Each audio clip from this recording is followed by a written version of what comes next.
This is our first lecture on Hegel's Introduction to the Phenomenology of Spirit. The introduction, which is the topic of course module 1.1, runs from sections 73 to 89.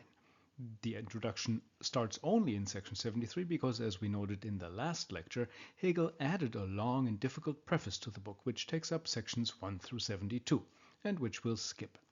Hegel's introduction is philosophically rich and fascinating, especially because it presents in considerable detail the new philosophical method Hegel introduces in the Phenomenology, which he deploys throughout the text and which was tremendously influential on later thinkers, in particular on Marx.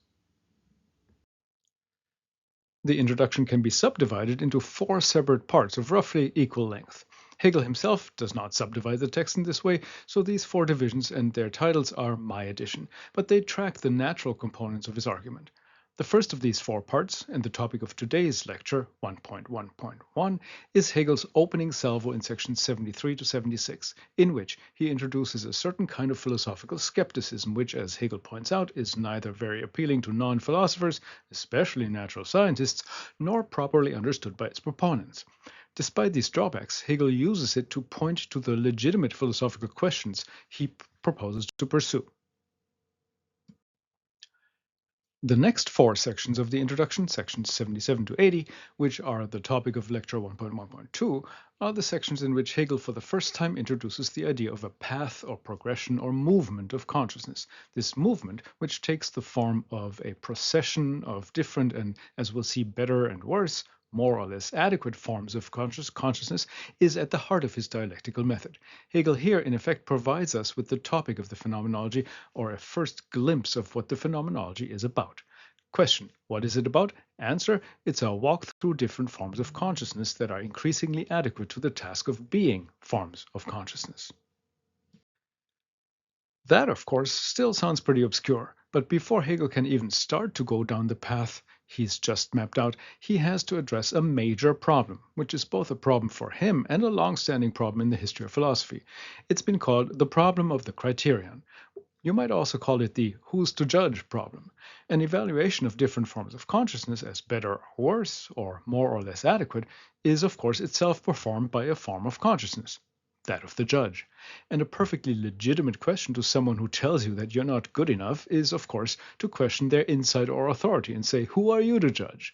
And the problem is that there really seems to be no non-circular way to insist on your authority to judge. But the phenomenology is very much in the business of such judging. So if the problem of the criterion can't be solved, the whole project would from the start be doomed to circularity. In lecture 1.1.3, we discuss how Hegel solves that problem. That leaves Hegel in the remaining sections of the introduction with the task of describing the unique dialectical shape the ensuing discussion will take. Here he specifically A. addresses the inflection points at which one form of consciousness exits and another one enters the scene. B. highlights the distinction between the perspective of the form of consciousness investigated and the perspective of us, the phenomenological investigators. And C. motivates the sense in which this whole phenomenological project is itself, in the broadest sense, scientific. For now, though, and unfortunately, only lectures 1.1.1 and 1.1.3 exist in MP3 format. You'll find 1.1.2 and 1.1.4 in my PDF Guide to the Introduction on Brightspace. So now let's turn to the topic of the day, lecture 1.1.1, Skepticism. We'll start with an outline. Hegel's opening moves take up 4 sections, sections 73 to 76, and the lecture will follow those sections closely. 1. We start with section 73 and Hegel's opening discussion of cognition as an instrument. 2. That's followed by a look at section 74 and the 4 presuppositions Hegel explains are at the root of the impulse toward philosophical skepticism. 3. Next, we'll look at Hegel's short section 75, whose principal role is to say that these 4 presuppositions have remained insufficiently explained and examined by previous, especially Kantian philosophy. In a sense, the phenomenology is Hegel's own examination of those presuppositions. 4. The final and perhaps central point in the opening sections of the introduction returns to something I mentioned at the outset. that philosophical skepticism is both inherently fruitless and unappealing to non-philosophers. The reflexive response to philosophical skepticism, and one that's popular among practicing scientists, is to say, ditch philosophy and just do the science. In section 76, Hegel explains why, despite its intuitive appeal, that is not an intellectually respectable response. 1. Section 73. Cognition as instrument. One of the good things about the opening section of the Introduction to the Phenomenology is that pretty much the entire section is already contained in the first sentence. At least it presents the scenario to which the rest of section 73 and really section 73 to 76 are the response. Let's read through it once and then unpack it. It is a natural supposition that in philosophy, before one gets down to dealing with what is at issue, namely the actual cognition of what in truth is, it is first necessary to come to an understanding about cognition, which is regarded as the instrument by which one seizes hold of the absolute, or as the means by which one catches sight of it. The first part of this tells us what philosophy is all about. That's not an insignificant thing. If your dad asks you, as mine did, wait, what? You're studying philosophy? What the hell is philosophy? You can say, as I didn't, why, Papa, philosophy is the actual cognition of what in truth is. And then prepare to be written out of the will and maybe worse. So philosophy is a form of knowing, a form of cognition, but it is actual cognition. This sets up an implicit contrast with non-actual or inauthentic forms of cognition, and that's exactly where Hegel plans to go. The authentic philosophy Hegel has in mind, the philosophy that deals with what's at issue in philosophy, isn't just any kind of philosophy, it is specifically Hegelian philosophy. And that's a philosophy that's moved beyond the forms of inauthentic consciousness Hegel discusses in the Phenomenology. The philosophy he has in mind, in short, is the philosophy of the science of logic. Here, actual cognition is not just cognition that actually cognizes, but cognition that is itself fully actual or fully realized. It is really real cognition. It's cognition that's so real it couldn't be any realer. What does such really real cognition cognize? Well, it cognizes what in truth is. And what in truth is, what is not only true, but in truth, in its truth. That's also what's fully realized and really real. It is the way it really, truly, or to use the adjectival form of the noun Hegel favors, it is the way it absolutely is. What in truth is not just some part of it. What in truth is not just a perspective on it. What in truth is the whole thing. Absolutely. The absolute. This kind of philosophy is a metaphysics. I've called it a dynamic metaphysical monism in lecture 1.1.0. Now, Hegel, of course, says that it is a natural supposition that before that kind of cognition of that kind of thing can be dealt with, in other words, before we can go on to do Hegelian metaphysics and German idealism, it is necessary to do something else. First, it is first necessary to come to an understanding about cognition. So the idea is that before we can engage in the actual cognition of what in truth is, before we can do metaphysics, we must first engage in cognition of cognition. We must first engage in epistemology. We see this kind of epistemic turn, for example, in the empiricist backlash against rationalist metaphysics. John Locke makes this explicit in the opening to his essay concerning human understanding. He says, "My purpose is to inquire into the origin, certainty, and extent of human knowledge." And it's not as though the rationalists were unaware of the concern. 5 of Descartes' 6 meditations on first philosophy, where first philosophy or prima philosophia just means metaphysics, are in fact and in the first place meditations on what the mind can and cannot know, that's meditation 1, with what degree of certainty, meditation 2, by what criterion of truth, meditation 3, with what guardrails against falling into error, meditation 4, and within what limits, meditation 5. In short, at least 3/4 of Descartes' meditations are meditations on epistemology. Now, to be sure, there are still far too many metaphysical assumptions built right into Descartes' epistemology itself, and yet the point remains, even for Descartes, the prima philosophia of prima philosophia is episteme. Hegel explains the reasoning behind this epistemic turn as follows. The worry is that metaphysical knowledge, the knowledge of the ultimate nature and being of reality, is, of course, a form of knowledge, and a form of very human knowledge at that. The question then is if metaphysical truths are even knowable by us, and if so, within what bounds. The worry about a metaphysics not preceded by an epistemology is simply that if cognition is a faculty of a determinate kind and scope, then without a more precise determination of its nature and limits, one ends up grasping clouds of error rather than the heaven of truth. In other words, at the root of the turn to epistemology is the fear of getting your metaphysics wrong. Hegel's next and crucial observation is that when cognition is thus itself made into the topic of philosophical cognition, this is invariably predicated on a very specific picture of how the mind relates to the world, and according to which cognition is a kind of medium or tool, and either regarded as the instrument by which one seizes hold of the absolute or as the means by which one catches sight of it. Hegel will look at this picture in more detail in section 82 of the introduction, where he discusses the abstract determinations of knowing. I talk about it in lecture 1.1.3. The two ways in which cognition can be considered as a tool are specifically as either an active or a passive intermediary, as an active instrument for seizing hold, or the object of knowledge, or as a passive means for catching sight of it. Let's begin by focusing on cognition considered as the instrument by which one seizes hold of the absolute. I confess I struggled a bit to illustrate Hegel's point here because scientific instruments, which are perhaps the natural place to turn for an example, are for the most part geared toward observation and so are means by which one catches sight of the object under investigation, whether those means are supercolliders or old-school microscopes. Conversely, artisanal tools, which active in their use, are not typically seen as tools for enlightenment.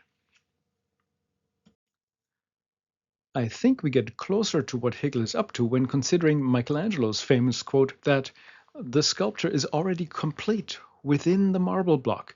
Before I start my work, it is already there. I just have to chisel away the superfluous material.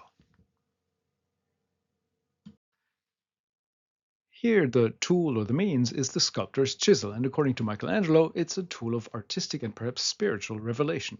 It's an instrument that forms and transforms, and in the process gets at an aesthetic truth. But perhaps the best illustration for what Hegel is on about when talking about cognition as an active instrument comes from the poles. Ice core drilling. So most of you will know that the permafrost in the Arctic, Antarctic, and Greenland is one giant time capsule. Layers upon layers of annual snowfall compacted into ice provide a year-over-year record of changes in environmental conditions. The permafrost contains a record of A, the global climate, like warming and cooling events, and so, for example, of ice ages, as reflected in the ratio of oxygen to hydrogen isotopes over time. B, geological events like volcanic eruptions or asteroid impacts through ash or dust deposits in specific layers. C, evolutionary events like the extinction of the woolly mammoth, because the high levels of methane they farted into the air for thousands of years at some point just stopped. True story. In fact, the extinction of woolly mammoths links to the previous point because the presence of truly massive amounts of the mammoth's methane made a warming contribution to the global climate. Their extinction, likely due to overhunting, accordingly led to global cooling. Both are reflected in the ice. D, the permafrost even contains a record of social and historical events like the boom and bust cycles of the Roman economy, through the variable amounts of atmospheric lead pollution that resulted from the varying activity of Roman silver mining and smelting operations, as the economy required a higher or lower volume of currency. So that's the information actually, really locked away in the deep. But How do you get at that information? How do we come to cognize or know it? What is the instrument by which one seizes hold of it? Answer: ice core drills. An ice core drill is a hollow drill that can be relatively low tech, like the one on the left, or part of a high tech rigging operation. You drill down, snap the core at the bottom, bring up the drill together with the core inside, and once it's back up, pull the sample out of the drill and start analyzing. So, what the drill does is remove the information bearing ice from the location it's been in for millennia. In this way, it is an instrument by which you seize hold of the information, and the drill then manipulates the information because it quite literally moves it. Hegel generalizes this point about manipulation. The application of an instrument to a thing no longer leaves the thing as it is for itself, but rather goes about forming and changing it. Of course, this also plays a role in 20th century physics, in quantum indeterminacy, according to which quantum particles literally do not have fully determinate properties unless and until observed. So here the measurement by whatever instrument forms and changes the thing observed. But conceiving of cognition as a tool, in either of these senses, active instrument or passive medium, leads to a problem. This is a skeptical problem that the turn of epistemology has in fact historically raised. The basic idea is that if cognition is an activity of our minds, then the attempt to gain, through cognition conceived as a tool, access to a mind-independent reality must be doomed, absurd in its very concept. A better understanding of the contribution to cognition of the tool, whether as active instrument or passive medium, in other words, more epistemology, cannot solve this skeptical problem. Such an understanding can teach us about the tool, but if we subtract the tool's active formative or passive receptive contributions, then we are exactly where we were before we started. If we again subtract from a formed thing what the instrument is added to it, then the thing is again for us exactly as it was prior to this consequently superfluous effort. If the absolute is only to be brought just a bit closer to us through the instrument, without the instrument changing anything about the absolute, then the absolute would surely ridicule such a ruse. The situation is analogous to all that incredible information stored in the Arctic ice. If I were to say, I want to consider the information stored in the ice without the contribution made to my understanding of it by the ice core drill, I want to consider it the way it really is, in and for itself, in the ice. Then you'd have to say, well, then you can't know it. Then it's not even information, really. Then it's unknowable. I mean, it's just a vast expanse of ice that you see on the surface and nothing and no insight beyond that. And the same holds for cognition as an active instrument or passive means to gain access to the absolute. Take away the contributions made by our cognition to whatever we know of it, and the absolute remains locked away, unknown and unknowable, beyond our reach, as if frozen in a block of ice. 2. Section 74. Philosophy's Four Presuppositions. So if that's the impulse to philosophical skepticism predicated on the picture of cognition as instrument, then Hegel in section 74 begins to look at the first two of three different attitudes one might take toward that skeptical result. The first attitude is basically a pessimistic form of philosophical skepticism. It's that if epistemology cannot support our metaphysics because it can't assuage the concern about falling into error, then philosophical skepticism is all we got, and beyond that, most of philosophy is pointless. But if that skepticism is sincere, then its attitude extends to more than just philosophy. If we really think that what's really real is in principle unknowable, then the concern about falling into error sets up a mistrust of science, since science, after all, presumes to tell us what's really real. Science, of course, is untroubled by such scruples and simply sets itself to work and actually cognizes. And this is the second attitude we may take toward philosophical skepticism. It's the view of the philosophically uninclined practicing scientist who basically says, all philosophy is useless BS, and let's face it, pathetic, and so let's instead be useful and do science. Hegel contends with this view first because he is definitely pro-science, and secondly because it's not easily disproven or defeated. It's hard to have a comeback to it. Hegel says, it is still difficult to see why, on the contrary, a mistrust of this mistrust should not be set up, and why one should not be concerned that this fear of erring is already the error itself. So, if philosophical skepticism is the mistrust of science, then the mistrust of the mistrust is the mistrust of philosophical skepticism and, by extension, of philosophy, period. And the mistrust of this mistrust is certainly real and ongoing. Here's the way the famous astrophysicist and host of the PBS science show Nova, Neil deGrasse Tyson, put this very challenge to philosophy. My concern here is that the philosophers believe they're actually asking deep questions about nature. And to the scientists, it's, what are you doing? Why are you concerning yourself with that meaning of meaning? Ouch. If you are distracted by your own questions so that you can't move forward, you are not being a productive contributor to our understanding of the natural world. So Hegel's question is, how do you respond to that? And the answer is, we have to understand philosophical skepticism and in general the conception of cognition as an instrument on which skepticism's fear of erring is predicated much better than we do.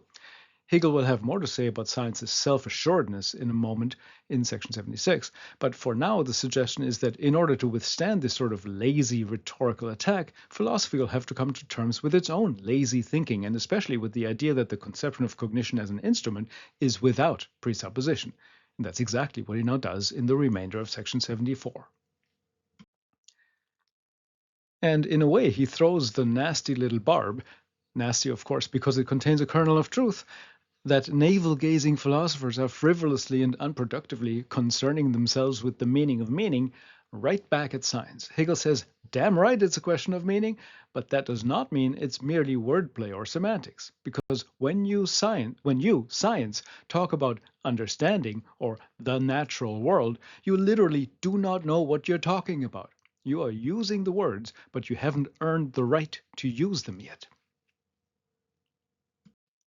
The absolute, so in Tyson's case, the natural world, cognition, in Tyson's case, understanding, and so forth, are words which presuppose a meaning that, for one thing, is still to be attained, and only philosophy, not science, can attain it.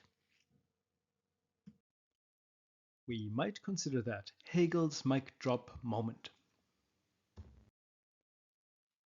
So, in order to attain that meaning, Hegel's suggestion is once again that we need to understand the presuppositions behind philosophical skepticism and in general the presuppositions behind the conception of cognition as an instrument on which skepticism's fear of erring is predicated. Now, as already mentioned earlier, Hegel in section 82 presents what he calls the abstract determinations of knowing, which are effectively the schema from which the presuppositions in question can be derived. So here are the abstract determinations of knowing. They are this: a mind relates itself to the world by means of cognition. Simple enough. Further additions are that in this relation the world is what's essential, the redoubt of things and objects, and also importantly the place where things are the way they really are, the absolute. The mind, on the other hand, is not essential to things or the way things really are, it just comes along to know them. In that sense, the subject, the I, the consciousness, is inessential. It is now easy to derive the presuppositions underlying the conception of cognition as an instrument, on which skepticism's fear of erring is predicated, from the abstract determinations of knowing, because those presuppositions are simply the elements of and relations within that schema. Most obviously, and as should be clear by now, the fear of erring presupposes first representations, or you might say conceptions, of cognizing as an instrument and as a medium. And we've seen what that means. Secondly, it presupposes a difference between the mind and the instrument, cognition, of which that mind avails itself in relating itself to the world. This is a presupposition that will do a lot of work in Hegel's Phenomenology. It is, of course, a bedrock feature of consciousness, the reflective or self-reflective capacity of consciousness that had been at the center of Western philosophy since the days of Plato. It is the presupposition, second, that there is a difference between our own selves and this cognition. Importantly, that difference can be articulated even if we do not conceive of cognition as an instrument. In other words, the first two presuppositions are independent of each other. The third presupposition is determinative of the skepticism into which cognition conceived as instrument so easily devolves. Hegel says that the conception of cognition as an instrument on which epistemology's fear of erring is predicated presupposes above all that the absolute stands on one side and that cognition stands on the other for itself.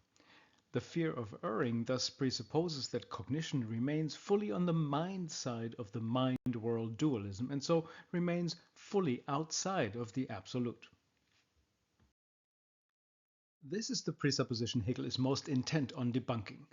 In section 73, Hegel had already tipped his hand on that one, when he said of the attempt to cognize the absolute through a passive medium that the absolute would surely ridicule such a ruse if it were not in and for itself already with us and did not already want to be with us. Here, Hegel is basically saying that yes, indeed, a devastating philosophical skepticism would follow if we weren't already somehow cognitively and metaphysically at home in the world. And of course, he strongly implies that we are. Heads up, we will see that this is a thought Hegel famously tries to cash in through his conception of labor in the master-slave dialectic. But how can this possibly be a solution to our cognitive predicament, to our strained epistemic relation to the world? And isn't Hegel simply sweet-talking his way out of that predicament? The absolute wants to be with us? Sounds way too easy. And too creepy. I mean, yikes! Back off, absolute! Salvation comes in the form of the fourth presupposition, which is arguably the most important for Hegel's purposes. It's the recognition that, of course, the mind and its cognition aren't nothing. The mind may be inessential, while the world is essential, but inessential is not nothing. It's something. And besides, in the move from Phenomenology Part A to Phenomenology Part B, from consciousness to self-consciousness, we will see a reversal of what's essential and what's inessential. At any rate, there's a there, mind-wise. There's some truth to be known about cognition. And so the presupposition is that cognition, which is outside of the truth, is nevertheless truthful. Hegel's own relation to these presuppositions can perhaps be described as follows. On the negative side, I think we could do worse than to say that he wants to get rid of it, or to put the point more dialectically, to disengage and move past presuppositions 1 and 3. By the same token, on the positive side, a lot of the work in the phenomenology gets done on the back of presuppositions 2 and 4. 3. Section 75. Absolute truth and other truth. But presuppositions 2 and 4 certainly don't make the Hegelian argument by themselves. Presupposition 2 dates back to at least Plato. Presupposition 4 comes from Descartes, who would only add that mind is not only nevertheless truthful, but is in fact a truth that's better known than other truth. In section 75, Hegel now combines them, rehearsing the move made in Kant's critical philosophy. Hegel first spells out the fourth presupposition in a little more detail, noting that a cognition which indeed does not cognize the absolute, as science wants, may nevertheless also be true. So, cognition, which after all is something and not nothing, may itself be true, and so may have its own truth to be known. Hegel combines this with the additional thought that cognition in general, if indeed it is incapable of grasping the absolute, may nevertheless be capable of grasping other truth. So, summing up, cognition may 1 itself be a truth outside of the absolute, and 2 be capable of grasping truth outside of the absolute. Put 1 and 2 together and throw in the second presupposition that our cognizing mind is distinguishable from its cognition and so can also train that cognitive scrutiny on itself and make itself the object, and so in short that we can in fact know knowing, and you get that cognition can grasp its own truth. And if that's so, then let's just ditch the absolute and the absolutely unknowable thing in itself and instead do the philosophy we actually, in its truth, can do. Let's ditch metaphysics and become proud epistemologists. We live in a world of knowable objects. Let's study the extent and limits of what we can know about them, and so let's study our own knowing of them and in the process get acquainted and comfortable with what we can know about ourselves and the knowable world. Hegel doesn't say so explicitly, but I think he has Kant's transcendental philosophy in mind here, which he discusses in greater detail in the observing reason section of the Phenomenology. That's sections 240 to 297. Kant, after all, declared his version of the absolute, or the thing in itself, unknowable, and proceeded to do his version of epistemology, transcendental philosophy, which he famously said, quote, is occupied not so much with objects, but rather with our mode of cognition of objects, insofar as this is to be possible a priori. Returning to the earlier tabulation of different postures one may take toward the spectre of philosophical skepticism, this then is the third attitude. And it's not only Kant's attitude, but also that of much of subsequent post-Kantian, especially Anglo-American, analytic philosophy. It is also, all things being equal, the picture of modern experimental science. But notice that even for Kant, the basic schema of the abstract determinations of knowing hasn't changed very much. We're still basically operating within it. While the absolute or the thing in itself is no longer available as an object of cognition, but instead split off and epistemically walled off in a realm of supersensible reality, you can see it there on the right, that supersensible reality still is the ultimate reality, and it isn't even entirely walled off either. There's still some weird and much debated exchange between the supersensible and the sensible. After all, appearances are in some sense appearances of, and so are grounded in or supervene on, whatever lies in that supersensible beyond. At any rate, the point remains. The basic constituents of the abstract determinations of knowing haven't changed, even if the object of our cognition has grown a supersensible extension. Also, and this can't be represented with arrows and letters in a two-dimensional plane, this whole picture is the result of knowing knowing. This is the schema we get when philosophy reflects on our mode of cognition of objects insofar as this is to be possible a priori. So you see, there's complications here pretty quickly. Hegel isn't having any of it. He's not so much saying that the picture is completely wrong as that we're talking about these things, mind, world, absolute, as if we really knew what we're talking about. But we don't.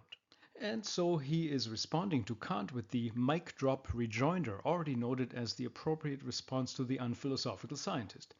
But we shall eventually see that this sort of talking back and forth amounts to a murky difference between an absolute truth and some other kind of truth. Specifically between the supposedly unavailable absolute truth of an unknowable thing in itself and ordinary scientific empirical truth. And that the absolute, cognition, and so forth are words which presuppose a meaning that, for one thing, is still to be attained.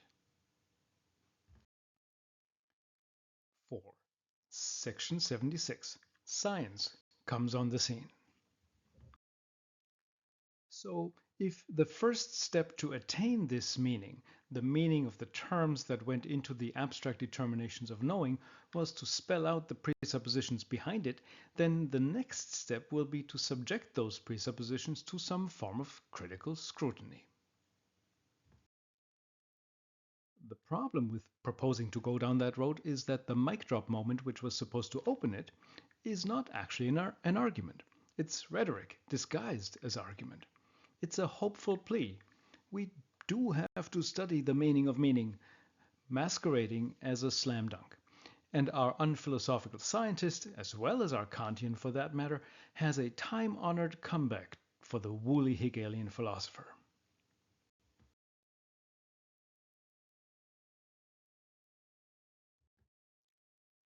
It is very much to Hegel's credit that he fully acknowledges this comeback in section 76, and he even makes a pretty good pragmatic case for it. By contrast, one could with even more justification spare oneself the trouble of taking any notice at all of such representations. That's representations such as absolute truth, empirical truth, or cognition, etc., and ways of talking which are meant to ward off science itself, for they constitute only an empty appearance of knowing, which immediately vanishes in the face of the science which comes onto the scene. In other words, if the whole point of the exercise is to facilitate science anyway, then why not just skip the tedious philosophy stuff and go on straight to doing the science? The beginning of an answer to this latest challenge from science comes in Hegel's next formulation. But science, insofar as it comes onto the scene, is itself an appearance. Let's look at this more closely, and let's start with the theatrical image of science coming onto or entering the scene. Here she is, entering stage right. The basic point is that science itself is, of course, a historical achievement and event. There was a time before modern empirical natural science.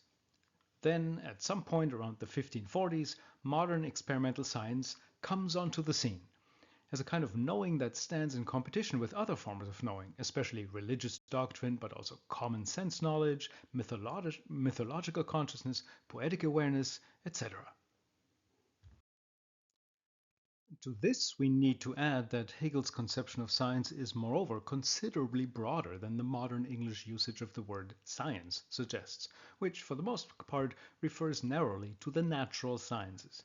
In Hegel's usage, by contrast, the term science or Wissenschaft extends to any area of study that ranges over a body of organized, systematic, methodologically obtained knowledge. So his point about science coming onto the scene is not simply or straightforwardly about the Copernican revolution in astronomy and its knock-on effects.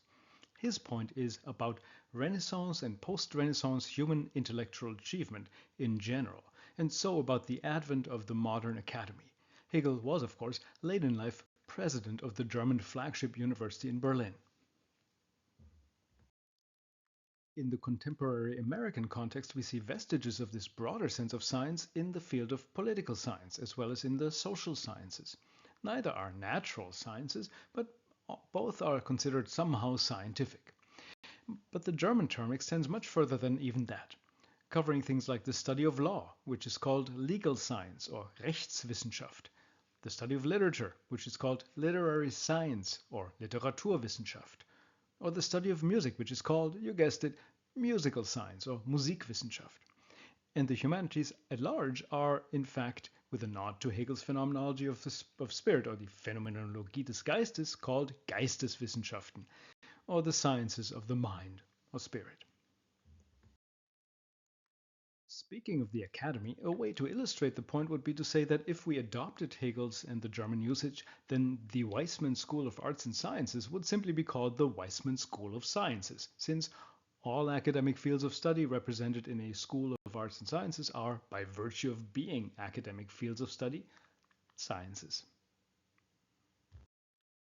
And since we're at it, since philosophy, according to Plato, is the love of wisdom in all of its forms, which is to say, since philosophy is the queen of the sciences in this all-encompassing sense of science, the Germans, to this day, call the school or faculty of arts and sciences at a university the philosophical faculty or philosophische Fakultät. So let's stop kidding ourselves and realize that you're actually taking this course in the Weizmann School of Philosophy. I tell you, there's a reason why they killed Socrates. Something about the philosophical exceptionalism really gets under people's skin. Now, what Hegel says about science in this broad sense is that when science first enters the picture, it is not yet in a fully realized state. Science's coming onto the scene is not yet science as it is carried out and unfolded in its truth. You might say, duh, that's obvious. Nothing that develops is fully formed at the outset. But Hegel's point here has to do with the end point of the phenomenology. Only when there's an identity between the thing studied and the study of the thing, whatever that might mean, and however we might imagine that, only then will science be carried out and unfolded in its truth. So the reason why science as it comes on the scene is not fully formed is not simply that it's still young. It's not simply a quantitative difference such that science would simply have to put a bit more science under its belt to become fully mature. Instead, it's a qualitative difference. Science unfolded in its truth as presented in the science of logic is a fundamentally different kind of thing from science not so unfolded. Now, whatever we may think about this claim, we can now finally understand the dual sense in which science coming onto the scene is itself an appearance. The first sense just follows from the theatrical image of coming onto the scene. Science is an appearance because it makes an appearance. It appears on the scene. But in a secondary sense, and precisely because this science that makes its appearance is not yet unfolded in its truth, it isn't yet real science, but only a semblance of science, an appearance. Hegel puts it this way in the sentence immediately following. It makes no difference in this regard whether one thinks that science is an appearance because it comes onto the scene alongside a kind of knowing that is other than it, or whether one calls that other untrue kind of knowing science's own appearing. So, since this is complicated, let's do it one more time. Science is an appearance in the first sense insofar as it comes onto the scene alongside a kind of knowing that is other than it. In other words, it's an appearance insofar as it is one among other kinds of knowing appearing or disappearing from the scene. Science is an appearance in the second sense because that other, untrue kind of knowing, which is to say not the untrue kind of knowing of all the other forms of knowing that are on the stage alongside science, but the untrue kind of knowing from the previous sentence, that of a science that is not yet science as it is carried out and unfolded in its truth. That untrue kind of knowing is as yet merely an appearance of the real deal. It is a mere semblance of true science. So now, as an appearance in this dual sense of being only one among other forms of knowing and being only a semblance of the true science, it follows that with regard to a knowing that is not truthful, science cannot simply reject it as just a common view of things, while giving out the assurance that it is itself a completely different kind of cognition, and that that other knowing counts as absolutely nothing for science. That is to say, as a mere appearance, science simply cannot justify the claim that it is completely different and really better than knowing that is not truthful. And the reason is simple. Untrue knowing just as much appeals to the fact that it is the better form of cognition, and it gives out the assurance that science counts as nothing to it. In other words, the contest between different kinds of knowing is an unprincipled fight, not a principled argument. Now, one way to settle that kind of disagreement is through strength. In the present case, that would mean a pragmatic justification of science. Here goes. Maybe back in 1807, a philosopher could have still said that science can't settle the argument. But with all the additional scientific work of the last 220 years, electromagnetism, evolution, relativity, quantum mechanics, the Big Bang, and so a fundamentally deepened understanding of the nature of the universe that Hegel couldn't have possibly dreamed of, it's obviously settled. Science wins. But there remains a problem. And that's the final and I think decisive comeback of Hegel against the self-assuredness of science. That kind of reasoning, a pragmatic justification, is always going to be on the order of, let's keep doing the science thing, it sure seems to work. Science thus remains a semblance, the mere appearance of real science. Doing more science is fine and dandy, but it doesn't help us step outside of our science to check if it actually works. Insisting on how sciencey science is not a rational justification, and it does not get us away from science as mere seeming and toward a science that is actually unfolded in its truth. Or, as Hegel nicely puts it, but one arid assurance is just as valid as another. To see if science, as it appears, really is a better form of knowing than other forms of knowing, as they appear, Hegel now says we must study this appearing or coming on the scene of different forms of knowing, What is its inner logic? How does one form follow another? How does one enter and another exit the scene? And that's the task of the phenomenology. It is for this reason that the exposition of knowing as it appears is to be undertaken here. Hegel's phenomenology, then, is the study of the appearance of different forms of knowing. The explanation of just how we are to think about that is the topic of sections 77 to 80 of the introduction, and will be covered in segment 1.1.2.